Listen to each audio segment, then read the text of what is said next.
আৰু মই ভাবোঁ তেওঁ য'ত আছে তাত পৰা তেওঁ সুখী হৈছে দেখি সকলোৱে অসমবাসী ৰাইজে তেওঁক তেনেকৈ ধৰি ৰাখিছে আৰু যুগ যুগান্তৰলৈ তেওঁক তেনেকৈ ধৰি ৰাখক, অমৰ কৰি ৰাখক, মই সেয়াই কামনা কৰিছোঁ। নমস্কাৰ বন্ধু বান্ধৱী, কি খবৰ আপোনালোকৰ? জুবিনদাৰ বাবে আকৌ এটা মই নতুনকৈ আপডেট লৈ আহিলোঁ আপোনালোকৰ মাজত যে জুবিনদাৰ ন্যায় আমি এতিয়ালৈকে পোৱা নাই। আজি 5 মাহ হ'বগৈ, 4 মাহ পাৰ হৈ গ'ল, কিন্তু আমি জুবিনদাৰ ন্যায় কেতিয়াও পোৱা নাই। কিয়নো গৰিমা বৌয়ে কান্দি কান্দি ন্যায় বিচাৰিছে। জুবিনদাৰ বাবে কান্দি কান্দি আজিলৈকে জুবিনদাৰ বাবে ন্যায় বিচাৰি আছে গৰিমা বৌয়ে। মানে জুবিনদাৰ বাবে কান্দা এই চকু পানীটো, মানে গৰিমা বৌৰ চকু পানীটো একো হাত লগা নাই নেকি? মুখ্যমন্ত্ৰীলৈ আমি অনুৰোধ কৰিছোঁ আৰু প্ৰধানমন্ত্ৰীলৈ অনুৰোধ কৰিছোঁ যাতে জুবিনদাৰ ন্যায় আমি অতি সোনকালে পাওঁ। কিয়নো মুখ্যমন্ত্ৰীক অনুৰোধে কৰি আছোঁ সকলোৱে, আৰু প্ৰধানমন্ত্ৰীয়ে আমাৰ অসমলৈ দুবাৰ আহিল, গুৱাহাটীলৈ দুবাৰ আহিল, কিন্তু জুবিনদাৰ বাবে এটাও কথা বতৰা পতা নাই, জুবিনদাৰ নাম লোৱা নাই। মানে জুবিনদাক চিনিয়ে নাপায় চাগে প্ৰধানমন্ত্ৰীয়ে। আমাৰ অসমৰ আমাৰ ইণ্ডিয়াৰ প্ৰধানমন্ত্ৰী নৰেন্দ্ৰ মোদীয়ে মানে জুবিনদাক চিনিয়ে নাপায়। যদি চিনি পালেহেঁতেন জুবিনদাৰ আজি নাম ল'লেহেঁতেন, জুবিনদাৰ ন্যায় দিলেহেঁতেন। আৰু আমাৰ অসমৰ মুখ্যমন্ত্ৰীও মানে মামাই সকলোকে মানে নিউজত কৈছিলে ফেব্ৰুৱাৰী মাহত ন্যায় পাব, জানুৱাৰী মাহত ন্যায় পাব। ক'লৈ? ফেব্ৰুৱাৰী মাহ পাৰ হ'বগৈ আজি, ন্যায় ক'লৈ পাই আছে? আমি আমিতো ন্যায় পোৱা নাই। গৰিমা বৌয়ে লিখি আছে ফেচবুকলৈ, গৰিমা বৌয়ে নিউজত কৈ আছে জুবিনদাৰ ন্যায় লাগে, জুবিনদাৰ ন্যায় লাগে। আজিলৈকে হত্যাকাৰীক গ্ৰেপ্তাৰ কৰিয়ে থ'ল, কিন্তু জুবিনদাৰ বাবে হত্যাকাৰীক অতি সোনকালে শাস্তিও দিব পৰা নাই। অলৰেডি জানি বুজিও জুবিনদাক হত্যা কৰা বুলিও ভাবিও মানে কাৰাগাৰলৈ বন্দী কৰি থৈ আছে।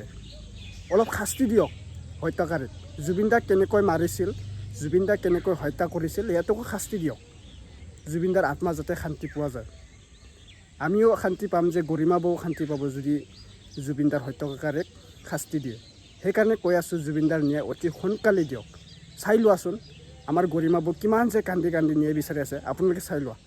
তো পোনপ্ৰথমে মোৰ চেনেলত স্বাগতম জনালোঁ। যদি চেনেলত নতুনবাৰ আহিছে ছাবস্ক্ৰাইব কৰি ল'ব, আৰু জুবিনদাৰ বাবে জাষ্টিছ এটা লিখি দিব কমেণ্ট। আৰু আপোনালোকে কোনটো ডিষ্ট্ৰিক্টৰ পৰা মোৰ ভিডিঅ' চাই আছা অলপ কমেণ্ট কৰি জনাব দেই। শিৱসাগৰ, গুৱাহাটী, গোৱালপাৰা আৰু আমাৰ তামোলপুৰ ডিষ্ট্ৰিক্টবোৰত চাই আছে। ঠিক আছে, আপোনালোকে চাই ল'ব আৰু কমেণ্ট কৰি জনাই দিব। ঠিক আছে, মই আৰু আকৌ লগ পাম আপোনালোকৰ মাজত। এতিয়া গৰিমা বৌয়ে কি কথা ক'লে ন্যায়ৰ বাবে চাই লোৱা। আৰু মই ভাবোঁ তেওঁ য'ত আছে তাত পৰা তেওঁ সুখী হৈছে দেখি সকলোৱে অসমবাসী ৰাইজে তেওঁক তেনেকৈ ধৰি ৰাখিছে আৰু যুগ যুগান্তৰলৈ তেওঁক তেনেকৈ ধৰি ৰাখক, অমৰ কৰি ৰাখক, মই সেয়াই কামনা কৰিছোঁ। মানে মই তেওঁৰ লগে লগে আচলতে জীয়াই থাকিব বিচাৰিছোঁ, তেওঁৰ লগত থাকি। সেইকাৰণে তেওঁৰ সদায় চিনেমাখন চাইছোঁ বুলি মই নিজে ভাবি লৈছোঁ, ধৰি লৈছোঁ। তেওঁ চেলিব্ৰেট কৰিছে, ময়ো চেলিব্ৰেট কৰিছোঁ। মই প্ৰথম দিনা 31 অক্টোবৰৰ দিনাই চিনেমাখন চাইছিলোঁ। তাৰপিছত আৰু চাবলৈ মোৰ সাহস হোৱা নাই, শক্তিও হোৱা নাই। আজি 100টা দিন জুবিন থাকিলেও বহুত বেছি সুখী হ'লহেঁতেন। আৰু মই ভাবোঁ তেওঁ য'ত আছে তাত পৰা তেওঁ সুখী হৈছে দেখি অসমৰ মানুহে তেওঁ যেনেকৈ আশা কৰিছিলে তাতকৈও বহুত বেছি মৰম সঁহাৰি দিছে তেওঁৰ কামটোক। মেট্ৰিক্সলৈ ধন্যবাদ যে 100টা দিন তেওঁলোকে চলাই ৰাখিছে। মই প্ৰথম দিনা 31 অক্টোবৰৰ দিনাই চিনেমাখন চাইছিলোঁ। তাৰপিছত আৰু চাবলৈ মোৰ সাহস হোৱা নাই, শক্তিও হোৱা নাই। আজি 100টা দিন জুবিন থাকিলেও বহুত বেছি সুখী হ'লহেঁতেন। মানে মই তেওঁৰ লগে লগে আচলতে জীয়াই থাকিব বিচাৰিছোঁ, তেওঁৰ লগত থাকি। সেইকাৰণে তেওঁৰ সদায় চিনেমাখন চাইছোঁ বুলি মই নিজে ভাবি লৈছোঁ, ধৰি লৈছোঁ। তেওঁ চেলিব্ৰেট কৰিছে, ময়ো চেলিব্ৰেট কৰিছোঁ। এইটো আজি এটা গৌৰৱৰ ক্ষণ বুলি ক'ব লাগিব, যিটো জুবিন দাই ইয়াকে অসমীয়া ছবিক লৈ চাগে সপোন দেখিছিলে, যিটো আজি 100 দিন পাৰ হ'ল, বক্স অফিচত বহুখিনি কালেকশ্যন কৰিছে বুলি ক'ব লাগিব। কি ক'ব? সেইটো ভাল কথা। অসমৰ জুবিনৰ সপোন আছিলে যেনেদৰে, জুবিনৰ সপোনটো পূৰা কৰিবলৈ 31 অক্টোবৰ তাৰিখে যেনেকৈ জুবিনে বিচাৰিছিলে, সকলোৱে চেষ্টা কৰি, গোটেই টিমটোৱে বহুত কষ্ট কৰি, মানে বহুত বিষাদ বুকুত ৰাখিও কামখিনি সম্পূৰ্ণ কৰি মুক্তি দিছিলে। আৰু মই ভাবোঁ তেওঁ য'ত আছে তাত পৰা তেওঁ সুখী হৈছে দেখি অসমৰ মানুহে তেওঁ যেনেকৈ আশা কৰিছিলে তাতকৈও বহুত বেছি মৰম সঁহাৰি দিছে তেওঁৰ কামটোক।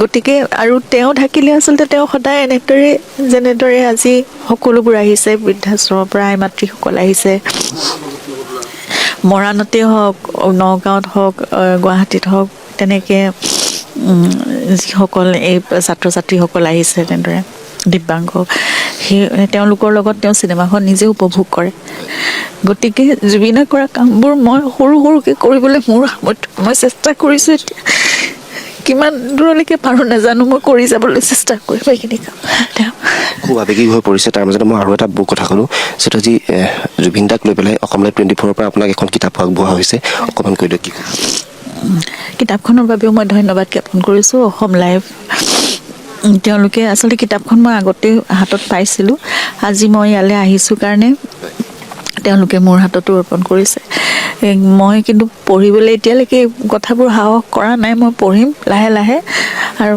পুনৰবাৰ ধন্যবাদ জনাইছোঁ তেওঁলোকে মেট্ৰিক্স একেই যিহেতু গ্ৰুপ তেওঁলোকে এতিয়ালৈকে অসম লাইভ আৰু মেট্ৰিক্স চিনেমা কৰ্তৃপক্ষই ছবিখনো চলাই ৰাখিছে জুবিনক মানুহৰ মাজত ধৰি ৰাখিছে গতিকে আৰু জুবিনে যেনেদৰে কৈছিলে যে মোক মনত ৰখাতকৈ মোৰ সৃষ্টিৰাজিক মানুহে মোৰ কামখিনিক মানুহে মনত ৰাখিলে মই বেছি ভাল পাম সেইদৰে সকলোৱে অসমবাসী ৰাইজে তেওঁক তেনেকৈ ধৰি ৰাখিছে আৰু যুগ যুগান্তৰলৈ তেওঁক তেনেকৈ ধৰি ৰাখক অমৰ কৰি ৰাখক মই সেয়াই কামনা কৰিছোঁ যিহেতু বাৰে বাৰে মই কৈ আছোঁ আৰু লিখি আছোঁ বিচাৰৰ আওতালে তেওঁলোক আহিবই লাগিব তেওঁলোক চাক্ষুষ প্ৰমাণ তাত আছে সেই 14-15জন মানুহৰ সন্মুখত এজন মানুহ তেনেকৈ নাইকিয়া হৈ যাব পাৰে নেকি সেইটো কোনে দিলেহেঁতেন আপোনালোকে কওকচোন আপোনালোকৰ সন্মুখত জুবিন গাৰ্গক কেতিয়াবা নোহোৱা হৈ যাবলৈ আপোনালোকে দিলেহেঁতেন নে নিজৰ প্ৰাণৰ মানে কি কয় নিজৰ প্ৰাণলৈ কেয়াৰ নকৰে আপোনালোক আগবাঢ়ি গ'লহেঁতেন হয় নহয় তেওঁলোক ন্যায়ালয় আহিবই লাগিব কিন্তু সেইটো এতিয়াও শেষ হোৱা নাইতো প্ৰক্ৰিয়াটো আৰম্ভ হৈছেহে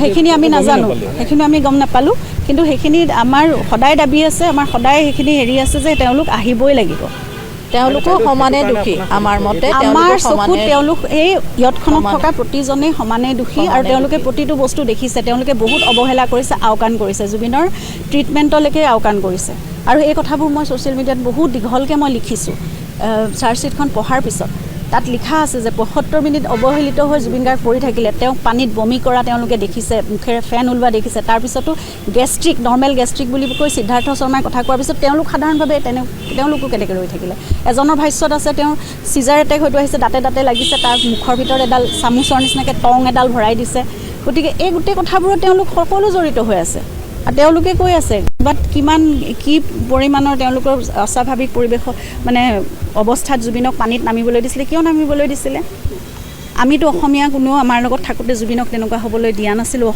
অসমৰ কোনো এজন নাই যে তেওঁলোক অসমীয়া নহয় নেকি তেওঁলোকক জুবিনক অকল মানে যিখিনি সময়ত ফূৰ্তি কৰিবলৈ লাগিছিল অকল এণ্টাৰটেইনমেণ্টৰ এটা শ্ব' হিচাপেহে জুবিনক লাগিছিল নেকি তাৰপিছত কোনো দায়িত্ব নাছিল তেওঁলোকে নিজে আহি ক'ব নালাগিছিল তেওঁলোকৰ সেই ঘটনাত সেইদিনাখন কি ঘটিছিল অন্ততঃ সেই কথাখিনিতো তেওঁলোকে শুদ্ধভাৱে তেতিয়াই ক'ব পাৰিলেহেঁতেন আমি ইতিমধ্যে দিছোঁ সেইখিনি হেৰি দিয়া হৈছে সেই বস্তুবিলাক নতুনকৈ ইনভলভ হ'ব আমি তেতিয়া সময়ে গম পাম আৰু আমাৰতো স্থিতি একেটাই আছে তেওঁলোক আহিবই লাগিব আওতালে সিমানে মই মন্তব্য কৰিছোঁ মই এইটোৱে বিচাৰিছোঁ যে তেওঁ সঁচা কথাটো কওক তেওঁ নিজৰ ভাতৃ হিচাপে তেওঁ এজন পুলিচ অফিচাৰ হিচাপে তেওঁৰ সম্পূৰ্ণ দায়িত্ব আছে তেওঁ ঘটনাস্থলীত উপস্থিত আছিল গতিকে সকলো চাক্ষুষ প্ৰমাণ তেওঁ সেই হিচাপে তেওঁ গোটেই কথাখিনি সঁচাকৈ কওক তেওঁ যিমানখিনি নিজৰ ককায়েকৰ কাৰণে অন্ততঃ সেইখিনিতো তেওঁ নিজৰ পৰিয়ালৰ কাৰণে সেইখিনি কৰিব লগাটো তেওঁৰ দায়িত্ব বুলি মই ভাবোঁ তেওঁ কৰ্তব্য কৰিব লাগে একদম আটাইতকৈ যিটো মানে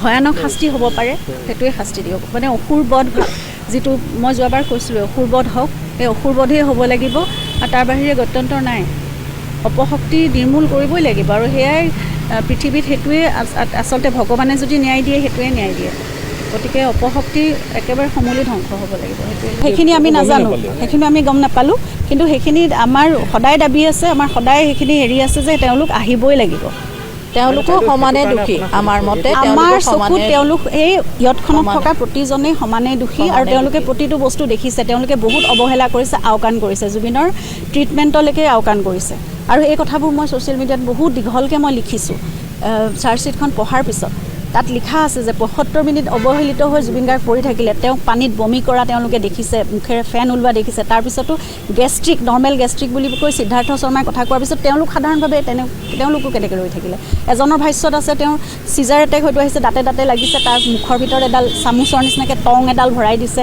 গতিকে এই গোটেই কথাবোৰত তেওঁলোক সকলো জড়িত হৈ আছে আৰু তেওঁলোকে কৈ আছে বাট কিমান কি পৰিমাণৰ তেওঁলোকৰ অস্বাভাৱিক পৰিৱেশ মানে অৱস্থাত জুবিনক পানীত নামিবলৈ দিছিলে, কিয় নামিবলৈ দিছিলে? আমিতো অসমীয়া কোনেও আমাৰ লগত থাকোঁতে জুবিনক তেনেকুৱা হ'বলৈ দিয়া নাছিলোঁ অসমৰ কোনো এজন নাই যে তেওঁলোক অসমীয়া নহয় নেকি? তেওঁলোকক জুবিনক অকল মানে যিখিনি সময়ত ফূৰ্তি কৰিবলৈ লাগিছিল অকল এণ্টাৰটেইনমেণ্টৰ এটা শ্ব'জ হিচাপেহে জুবিনক লাগিছিল নেকি? তাৰপিছত কোনো দায়িত্ব নাছিল তেওঁলোকৰ? তেওঁলোকে নিজে আহি ক'ব নালাগিছিল তেওঁলোকৰ সেই ঘটনাত সেইদিনাখন কি ঘটিছিল? অন্ততঃ সেই কথাখিনিতো তেওঁলোকে শুদ্ধভাৱে তেতিয়াই ক'ব পাৰিলেহেঁতেন।